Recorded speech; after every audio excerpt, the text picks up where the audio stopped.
An American Crime is a 2007 film directed by Tommy O'Haver. It's written by O'Haver and Irene Turner, and we have a cast including Catherine Keener as Gertrude Baniszewski and Elliot Page as Sylvia, and Likens Elliot Page as Ellen Page, of course. And I watched this because somebody recommended a documentary to me, a short 30-ish minute film on YouTube about the murder of Sylvia Likens.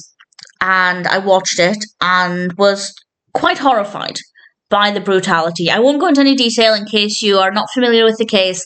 I certainly wasn't, and you want to check it out. I will try and remember and link that documentary in the description. And I then decided, okay, well, let's watch American Crime. It's based on the true story. And I think there are a couple of different ways at looking at this. I will say, first of all, it's a good film, definitely well done, great performances, definitely highlights some of the abuse. But I don't think it was strong enough. And by that I mean, and I'm going off this one 30-minute YouTube video, that's the extent of my knowledge of this case. I did a little bit of reading around about it, but I'm not an expert by any means. And basically the information that I received is that this was horrendous, one of the worst cases of abuse that I've ever read about. And the film just didn't really seem to grasp that. I've seen many films about abuse or true crime stories or films based on true crime, and a lot of them were worse. And this one just didn't seem to quite hit the mark there. And also, I don't think the portrayal of Baniszewski was particularly effective either. And I'll discuss what I mean by that, but I won't give away anything in too much detail in case, like me, you weren't familiar with the case and you want to learn about it through the film. But basically, a young girl, 16-year-old girl called Sylvia. I'm not sure if she was 16 at the time or if she was 15 when the abuse began, but let's just say 16. And she's staying with her friend. Her mother lets her stay there, largely because Sylvia's parents are sending Baniszewski money for Sylvia's keep, which is fair enough. And from my understanding, the abuse really began when the money failed to arrive. At one point, the money didn't turn up. Baniszewski was basically saying, well, I'm looking after you for no reason now. And she abuses Sylvia. And the abuse escalates and just gets worse and worse and worse. And again, I don't want to give away too much, but it's horrendous. And I don't think the film really accurately portrayed that. And I feel like that's not just a missed opportunity for a more shocking film, but I think it's also a little bit unfair to Sylvia to not really highlight just how severe things were. That's not to say what happens in the film isn't severe, but based on the things that I've read and based on what I watched, it was even worse than what the film portrays. And by not showing people that this was just how bad it got for Sylvia, I don't think they do the story justice, Sylvia's story. And I think that that's not fair because Sylvia went through this, and I feel like it's necessary to really highlight just how bad things got. Again, it's not that the film is tame. It's more that Sylvia went through unspeakable things. And maybe that's why they're not in the film, because they are largely unspeakable. They are horrendous. Maybe for some people, they would be too much to stomach, which I could absolutely understand. So maybe the film, they kind of went, okay, we can't do things too severe, otherwise we'll turn away many, many viewers. So if we tone it down just a little bit, more people will become aware of Sylvia's story because they'll be able to stomach the film. So if that was their decision, I can understand that. I can see the point. So I guess the point there for me is that it's a good starting base. If you'd never heard of Sylvia Likens, but you've perhaps seen the film, my advice then would be to go and read some more about the story, or indeed check out the video that I will hopefully remember to link in the description, because it was really quite shocking.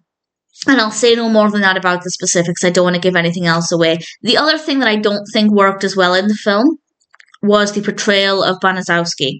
And I apologize if I'm mispronouncing that. I did try and I listened to it and practiced saying it, but my pronunciations are never that great.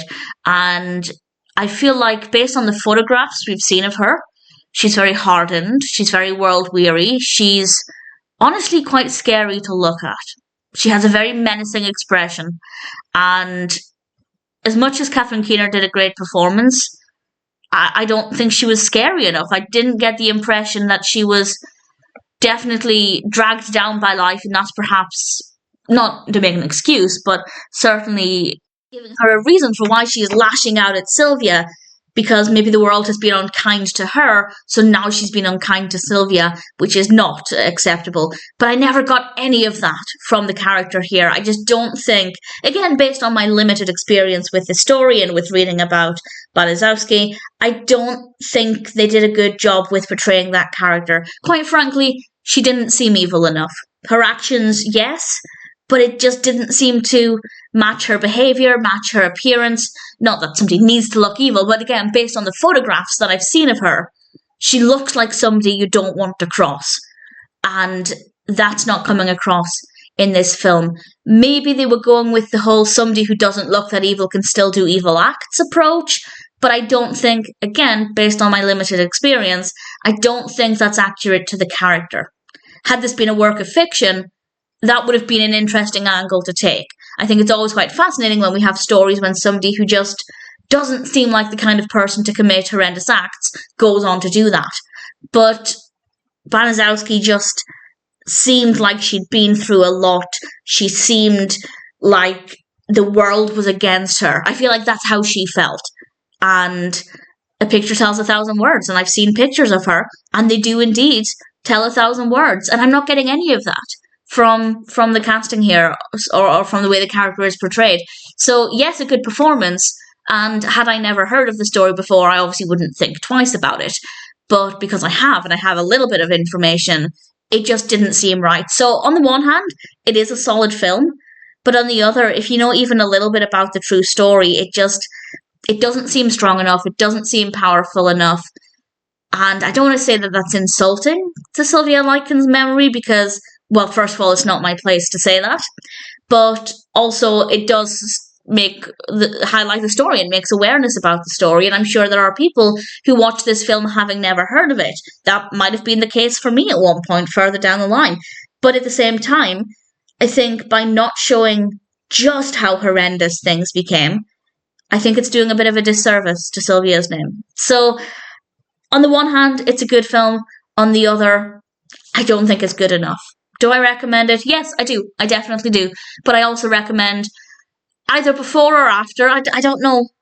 I don't know which I recommend, but whichever you think is best for you, either before or after reading a little bit about the film and going into about the story rather, and going into a bit more detail about Sylvia Likens' life and just what she experienced. But either way, if the film appeals to you, check it out. It's not a bad film, but it wasn't quite as good as I was hoping for.